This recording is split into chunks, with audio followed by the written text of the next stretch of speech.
Hello students, welcome back once again on my YouTube channel. So guys, this video is for class 4th English Focus और इस video में हम chapter 12 explain करने वाले हैं जिसका नाम है young Kalam. So young Kalam I think नाम तो आपने सुना ही होगा। तो this is the story of doctor Abdul Kalam Azad. So he was the president of our country और इस स्टोरी में हम उनकी बायोग्राफी पढ़ेंगे या उनके लाइफ के कुछ पार्ट्स को जानेंगे। सो स्टार्ट करते हैं आज की वीडियो। लेकिन उससे पहले यदि आपने प्रीवियस वीडियोस नहीं देखी हैं तो चैप्टर 1 से चैप्टर 11 तक मैंने अपलोड कर दी हैं। मैंने चैप्टर की एक्सप्लेनेशन और क्वेश्चन आंसर एक्सरसाइज वर्क पूरा मटेरियल आपको प्लेलिस्ट में मिल जाएगा। यदि आप न्यू हैं तो वहाँ प्लेलिस्ट में जा कर के देख सकते हैं। सो स्टार्ट करते हैं आज की video. A bright eyed boy, तो बॉय की आइज कैसी थी? ब्राइट थी। विद वेवी हेयर, तो wavy hair means curly hair we can say, जो लहरदार बाल होते हैं लाइक दिस। तो this type of hair was playing with his friends. So here you see a bright eyed boy with wavy hair was playing with his friends. वो अपने friends के साथ खेल रहा था। और कैसे पढ़ते हैं इसको देखिए, यहाँ पे जो सब्जेक्ट है वो क्या है? बॉय। तो a boy was playing with his friends और यहाँ पे उसके बारे में थोड़ा डिस्क्रिप्शन दे दिया है, bright eyed and wavy hair. तो इस तरह हमें पढ़ना होता है कि सब्जेक्ट और उसके बाद में वर्ब और उसके बाद में ऑब्जेक्ट और the rest part of sentence. So a bright eyed boy with wavy hair was playing with his friends on the beach of Rameswaram. तो रामेश्वरम का जो बीच था वहाँ पे ये एक bright eyed boy with wavy hair, उसके जो हेयर थे वो कर्ली थे, और he was playing with his friends a C side town in Tamil Nadu. और ये जो रामेश्वरम है ये क्या है? एक सी साइड टाउन है। और सी साइड टाउन क्या होता है? ऐसा टाउन जो समुद्र के किनारे था। और कहाँ पे है ये? इन तमिलनाडु। ओके तो बहुत अच्छे से डीपली हमको इसे एक्सप्लेन करना है जिससे आप इसके क्वेश्चन आंसर इजीली समझ सकें।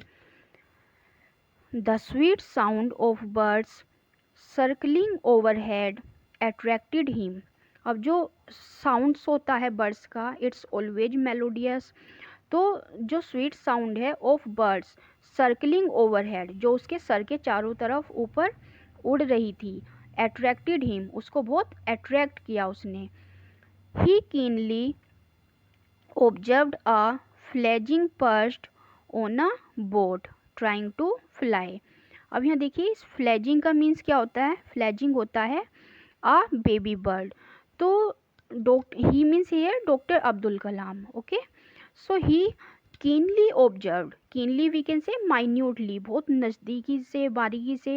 ही ऑब्जर्व्ड, उसने देखा, a fledgling a baby bird perched on a boat, तो जो कि एक बोट पर ट्राइंग टू फ्लाई, उड़ने की कोशिश कर रही थी।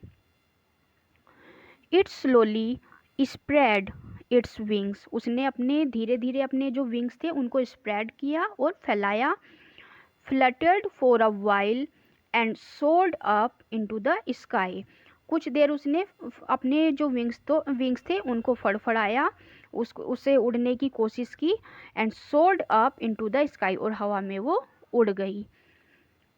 The boy wished that he could fly like the birds, और यहाँ से जो ये बॉय है अब्दुल कलाम आज़ाद हैं, इनके मन में ये इच्छा जागी कि I could fly like the birds, कि काश मैं भी बर्ड्स की तरह आसमान में उड़ पाता। तो ये एक स्मॉल इंसिडेंट आप यहाँ देख लीजिए कि अपने फ्रेंड्स के साथ एक छोटा सा बच्चा खेल रहा है और उसने क्या देखा? बोट पर देखा कि एक छोटा सा चिड़िया का बच्चा है, who was trying to fly by fluttering his wings, और यहाँ से उसके मन में एक इच्छा आई कि काश मैं भी चिड़ियों की तरह आसमान में उड़ पाता।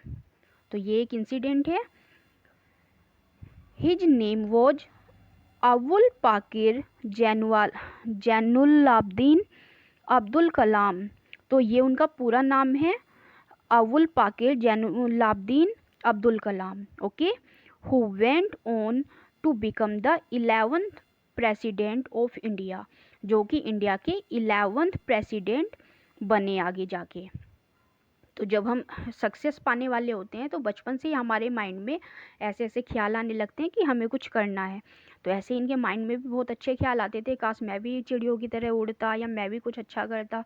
और ये आगे चल के हमारे देश के 11th प्रेसिडेंट बने थे।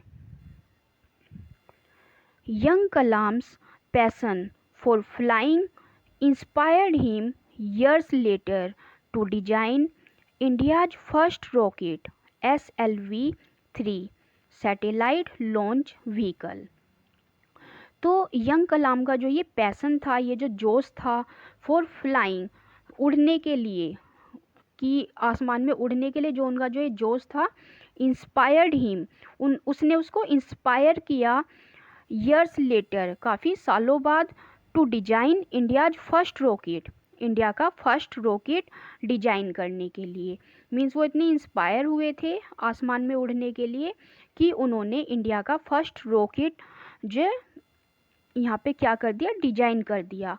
और उस रॉकेट का क्या नाम है, SLV-3, या इसकी फुल फॉर्म देख लीजिए, satellite launch vehicle, which successfully sent a satellite into orbit on 18th जुलाई 1980। और इसी रॉकेट के थ्रू उन्होंने पहली सैटेलाइट जो लॉन्च की गई, कहाँ भेजी गई, ऑर्बिट पे। और कब भेजी गई, ऑन 18th जुलाई 1980। 18 जुलाई 1980 को इनका बनाया हुआ जो पहला रॉकेट था, उसके थ्रू इंडिया की पहली सैटेलाइट को ऑर्बिट पे भेजा गया। Then Kalam was born on 15th October 1931 in Rameswaram. इनका ये कलाम है, डॉक्टर अब्दुल कलाम। तो इनका जो बर्थ था वो कब हुआ था, ऑन 15th अक्टूबर 1931, तो इन रामेश्वरम में हुआ था। तो डेट ऑफ बर्थ उनकी याद रख लीजिए अच्छे से, 15th अक्टूबर 1931, और कहाँ हुआ है, रामेश्वरम। रामेश्वरम कहाँ है, तमिलनाडु में। So the houses on the sides of the narrow street were made of lime stone and brick. और जहाँ ये रहते थे वहाँ पे घर कैसे होते थे, जो घर थे वो एक नैरो स्ट्रीट, नैरो होती है बहुत छोटी सी गली जहाँ पे इनफ स्पेस भी नहीं होता, बहुत तंग गलियों में जो हाउसेस थे वहाँ, वे किसके बने हुए थे, they were made of lime stone and brick. तो लाइम स्टोन क्या होता है, चूना पत्थर, okay, this is a material.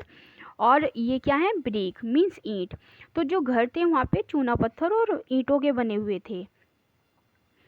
Kalam lived with his father, mother, brothers and sisters in their ancestral house on mosque street. तो कलाम रहते कहाँ थे, कलाम अपने फादर के साथ, अपने मदर के साथ, अपने ब्रदर्स के साथ, उनके भाई थे और उनकी सिस्टर अपनी बहन के साथ, मीन्स उनकी जो पूरी फैमिली थी वो कहाँ रहते थे, इन अ एंचेस्ट्रल हाउस। अब एंचेस्ट्रल हाउस क्या होता है, ये एंचेस्ट्रल हाउस का मीन्स होता है जो बहुत पुराना हाउस होता है, बिलोंगिंग टू ग्रैंडफादर और ग्रेट ग्रैंडफादर, जिसमें हमारी कई सारी जो जनरेशन है रहती हुई आ रही हैं, हमारी जो पीढ़ियाँ, पीढ़ी दर पीढ़ी हम एक ही हाउस में रहते आते हैं, ऐसे हाउस को बोलते हैं एंचेस्ट्रल हाउस। सो ये जो एंसेस्ट्रल हाउस था ये कहाँ था, मॉस्क स्ट्रीट, वो ये एक मॉस्क स्ट्रीट में था। It was a small simple home built in the 19th century. ये एक छोटा सा सिंपल सा होम था जो कि 19th सेंचुरी में बनाया गया था। The family used to sit and chat in the veranda in front of the house. तो घर के आगे जो एक छोटा सा पोर्शन होता है, ओपन वी कैन से, जो थोड़ा खुला सा एरिया होता है, दैट इज वरांडा। और उस वरांडे में बैठ के ये सब क्या करते थे, पूरी फैमिली बैठ के वहाँ बातें किया करते थे। Their discussions were based on a wide range of subjects. Means अलग अलग टॉपिक्स वो डिसाइड कर लेते थे, कुछ भी टॉपिक उठा लेते थे और उन पे उनकी बातें चलती रहती थी. So people from all over India visit his house now. और अभी भी जो पूरे देश से, पूरी इंडिया से काफ़ी लोग उनके हाउस को अभी भी देखने के लिए जाते हैं. तो ये देखिए young Kalam, he is watching an aeroplane here क्योंकि ही वांटेड टू फ्लाई. और थोड़ा सा ये प्रिंट इसमें क्लियर नहीं है, सो बेटर यू हैव कि अपनी एक बुक सामने रख लीजिए और आप उसमें से पढ़ते रहिए, है ना.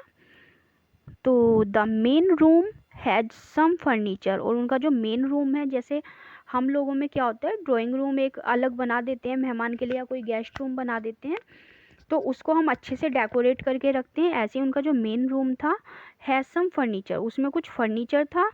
इन a corner there is a shelf of books stacked with English and Tamil classics. तो वहाँ पे जो कुछ फर्नीचर था और एक कॉर्नर में एक बुक शेल्फ रखी थी जिसमें उनका कुछ इंग्लिश और तमिल का कुछ क्लासिक्स था. Then Jainulabdeen Kalam's father. तो ये जो जैनुलाब्दीन उनके नाम के आगे लगा हुआ है, ये क्या है, उनके फादर का नाम है. Kalam's father was a pious man. तो पायस वी कैन से पवित्र, डिवोटेड टू रिलीजियस थिंग्स. तो कलाम के जो फादर थे वो एक पायस मैन थे. Though he led a simple life. वो एक सिंपल लाइफ, सादा जीवन जीते थे. He provided his family with all the basic comforts. लेकिन वो क्या करते थे, खुद सादा जीवन जीते थे, बहुत सिंपल लिविंग थी उनकी, लेकिन अपने जो फैमिली है उनको वो सभी बेसिक कंफर्ट्स आराम से दे पाते थे. The main income for the family came from ferrying. यहाँ देखिए फेरिंग, फेरिंग पिलग्रिम्स. उनकी जो मेन इनकम थी वो कहाँ से आती थी, फेरिंग पिलग्रिम से. जैसे फेरिंग होता है कैरिंग ऑन अ बोट, और पिलग्रिम क्या होता है, people visits places of worship. तो जो पिलग्रिम्स होते थे, जो श्रद्धालु होते थे, जो रिलीजियस प्लेसेस पे एक जगह से दूसरी जगह जाते थे, उनको वो क्या करते थे, बोट से इधर से उधर छोड़ते थे. ये उनका काम था. Across the sea between Rameswaram and Dhanushkodi. तो धनुषकोडी और रामेश्वरम जो लोग जाते थे वहाँ पे, ये जो समुद्र पार कराते थे उनको, या उनको बोट से उनकी जगह पे पहुँचाते थे. तो pilgrims visiting Rameswaram also visited Dhanushkodi. और जो पिलग्रिम्स, जो श्रद्धालु कहाँ रामेश्वरम जाते थे, वो धनुषकोडी भी होकर जाते थे. At the southern tip of India, जो कि इंडिया के कहाँ हैं, सदर्न, बिल्कुल दक्षिणी भाग में है. The occupation fetched a good income and the family led a comfortable life. और उनकी जो इस काम से अच्छी खासी इनकम हो जाती थी जिससे वो अपना जीवन कंफर्टेबली बिता पाते थे. Okay. Unfortunately a violent cyclone lashed the shore of Rameswaram and destroyed their boat. तो दुर्भाग्य से क्या होता है, वहाँ पे एक जो वायलेंट साइक्लोन, साइक्लोन होता है जैसे कि यहाँ तूफान आते हैं, ऐसे समुद्र के तूफान को हम साइक्लोन बोलते हैं. So it lashed the shore of Rameswaram. तो इसने क्या किया, रामेश्वरम का जो शोर था, जो समुद्र का किनारा था, वहाँ पे उसने हिट किया. एंड डेस्ट्रॉयड दियर बोट, जिससे उनकी जो बोट थी वो डेस्ट्रॉय हो गई, खराब हो गई. The family lost their only source of livelihood. और जिससे उनकी जो आजीविका थी, जो उनका जीवन जीने के लिए जो उनका सोर्स ऑफ इनकम था, वो क्या था, पूरी तरह से उन्होंने खो दिया. Young Kalam wanted to help his family. अब यंग कलाम अपनी फैमिली की हेल्प करना चाहते थे. There was a demand for tamarind seeds. और टैमरिंड सीड्स क्या होते हैं, इमली के बीज. तो that time there was the demand of tamarind seeds. कि इमली के बीजों की बहुत ज़्यादा डिमांड थी. So he collected tamarind seeds and sold them to a shop near his house. तो उन्होंने क्या किया, he started to collecting tamarind seeds, उन्होंने इमली के बीज इकट्ठा करना स्टार्ट किया. And he sold them to a shop, उन्होंने उसको दुकान पर बेचना स्टार्ट कर दिया. नियर हिज हाउस, अपने घर के पास में. And why, because he wanted to help his family. तो स्टार्टिंग से ही एक्स्ट्रा ऑर्डिनरी थे वो. His family wanted him to concentrate on his studies. ये थोड़ा सा प्रिंट यहाँ क्लियर नहीं है, तो थोड़ा मुझे डिफ़िकल्टी हो रही है इसको रीड करने में. सो उनकी जो फैमिली है वो क्या चाहती थी कि वो अपनी पढ़ाई पर ही कॉन्सेंट्रेट करें, वो इन कामों में ना लगें कि बीज ला रहे हैं उनको बेच रहे हैं. तो उन्होंने कहा हम अपने आप मतलब कवर कर लेंगे, आप क्या है अपनी पढ़ाई पे ध्यान दो. बट ही सैड, उसने कहा he would study and help his family at the same time. तो यहाँ पे अब्दुल कलाम सीधे बोल देते हैं, no I will study, I will manage it, but I have to help my family. लेकिन मुझे अपनी फैमिली की हेल्प करनी है. At the same time means I can manage both of the things, study and help my family. So he spent the evenings studying or enjoying with his friends on the beach. तो वो क्या करते थे, अपनी जो evening होती थी शाम के टाइम वो स्टडी करते थे, या फिर ही enjoyed with his friends, या फिर अपने फ्रेंड्स के साथ enjoy करते थे on the beach, समुद्र के किनारे. But he never forgot to collect tamarind seeds and sell them to the nearby shop. तो उन्होंने कभी भी वो नहीं भूले टैमरिंड सीड्स को इकट्ठा करके शॉप पर बेचना. ओके, मीन्स जो भी काम उनको मिलता था वो उसको बड़े अच्छे से संभाल लेते थे. ही वाज पेड 1 आना. तो 1 आना क्या है यहाँ पे, so it's a old Indian currency. तो पुराने ज़माने में जैसे अब रुपए चलते हैं उसी तरह से उस समय पे क्या चलता था, आना चलता था. और आना की जो वैल्यू है वो कितनी है, 6.25 पैसे. तो उनको इस काम के लिए क्या मिलता था, 1 आना मिलता था. Kalam also helped his cousin Shamsuddin to sell a popular Tamil newspaper to earn a little more money. So here except this work of collecting and selling the seeds, Kalam also helped his cousin. Why? क्योंकि वो कुछ और पैसे कमाना चाहते थे, तो वो अपने जो कजिन की भी हेल्प करते थे in selling a popular Tamil newspaper, जो एक फेमस तमिल का जो न्यूज़पेपर था उसको सेल करने में. So several bundles of the newspaper printed in Chennai. तो चेन्नई का उस समय नाम क्या था, मद्रास था. और वहाँ से जो न्यूज़पेपर के बंडल थे वो चेन्नई में प्रिंट होते थे. And were thrown on to the Rameswaram railway station, और उनको रामेश्वरम रेलवे स्टेशन पर फेंक दिया जाता था. From passing train early in the morning. Passing train से early in the morning means सुबह जल्दी. So there was a great demand for this paper. और उस समय जो न्यूज़पेपर थे दे वर इन डिमांड, वो बहुत ज़्यादा डिमांड में थे. Because people wanted to know about the Indian freedom struggle. और उस समय जो फ्रीडम स्ट्रगल चल रहा था, देश को आज़ाद कराने का जो स्ट्रगल चल रहा था उसके बारे में लोग बहुत क्यूरियस थे. They wanted to know about the struggle. तो वो क्या करते थे, ये न्यूज़पेपर बहुत डिमांड में थे, उनको मांगा जाता था. And the latest developments in the second world war.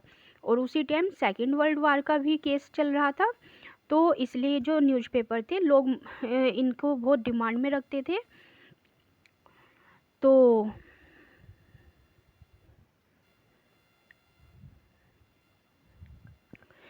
Kalam would pick up the bundles. तो कलाम क्या करते थे, वहाँ से प्लेटफॉर्म से बंडल को पिक करके फॉर हिज एरिया, अपने एरिया के, and hand them over to his cousin, अपने जो कजिन को शमसुद्दीन को हैंड ओवर कर देते थे. In return Shamsuddin gave him a small amount, और इसके बदले शमसुद्दीन के द्वारा उनको क्या थोड़ा बहुत और पैसे दे दिए जाते थे, अ लिटिल अमाउंट उनको दे दी जाती थी। Young Kalam had earn his first wages, जिससे उन्होंने यहाँ पे क्या किया, अपना फर्स्ट वेजेज कमाया। But what he cherished the most was the joy of being able to help his family in times of need। लेकिन पैसा कमाने से ज़्यादा जो उस समय इनको खुशी हुई थी कलाम को, वो किस चीज़ की खुशी हुई थी कि he is able to help his family, कि हाँ मैं भी अपनी फैमिली की हेल्प करने के योग्य हूँ। Even after many years, he recalled with a sense of pride how he earned his own money। तो काफ़ी सालों बाद तक भी उनको ये बात मतलब याद आ जाती है कभी भी, with a sense of pride, एक गर्व के साथ, कि how he earned his own money, कि कैसे उन्होंने अपना खुद का पैसा कमाया। देखिए मम्मी पापा के पैसे पे तो सब लोग जो है खर्च कर लेते हैं, लेकिन जो हम अपनी पहली जो हमारी इनकम होती है, जो फर्स्ट हमने कमाया होता है पैसा, उसका एक अलग ही प्राइड होता है। तो ये कहते हैं अब्दुल कलाम कि उनको बाद में भी इस चीज़ के ऊपर बड़ा गर्व रहा है कि कैसे उन्होंने अपना पहली मनी कमाई, कैसे उन्होंने अर्न किया first time. Kalam worked for 2 decades in ISRO. ISRO में उन्होंने 2 decades means 20 years, around 20 years उन्होंने काम किया। He made significant contribution as the project director to develop India's first satellite launch vehicle, और उन्होंने वहाँ पे एज अ प्रोजेक्ट डायरेक्टर जो अपना कंट्रीब्यूशन दिया इंडिया का first satellite launch vehicle launch करने में। So he served as the president of India from 2002 to 2007। उन्होंने 2002 से 2007 तक उन्होंने एज अ प्रेसिडेंट वर्क किया इंडिया में, यानी कि वो भारत के प्रेसिडेंट रहे। These 5 years his love for books is well known, और उनका जो प्यार था बुक्स के लिए वो वेल नोन मीन्स अच्छे से जाना जाता है। वो he was a lover of books. He also wrote many books, और उन्होंने बहुत सारी बुक्स, जैसे उन्हें पढ़ने का शौक़ था ऐसे उन्हें लिखने का भी शौक़ था, तो उन्होंने कई सारी बुक्स लिखी भी हैं। और some of the books are wings of fire, turning points, a journey through challenges, and India 2020, a vision for the new millennium are some of his popular books. तो ये कुछ बुक्स हैं जो उन्होंने लिखी थी। तो आज की पीडीएफ मेरी थोड़ी क्लियर नहीं थी, उसके लिए मैं माफ़ी चाहूँगी। थोड़ा सा पढ़ने में मुझे इसकी वजह से थोड़ा डिफ़िकल्टी भी हुई। आपके पास बुक है तो आपने अच्छे से पढ़ लिया होगा इसमें से, आई होप। तो चैप्टर समझ में आया होगा आपको। अगर वीडियो पसंद आई है तो इसको लाइक कर दीजिए, चैनल पर नए हैं तो सब्सक्राइब कर दीजिए, और आपके जो भी फीडबैक्स हैं मुझे कमेंट बॉक्स में लिखना ना भूलें। सो मिलते हैं नेक्स्ट चैप्टर में, जब तक के लिए बाय।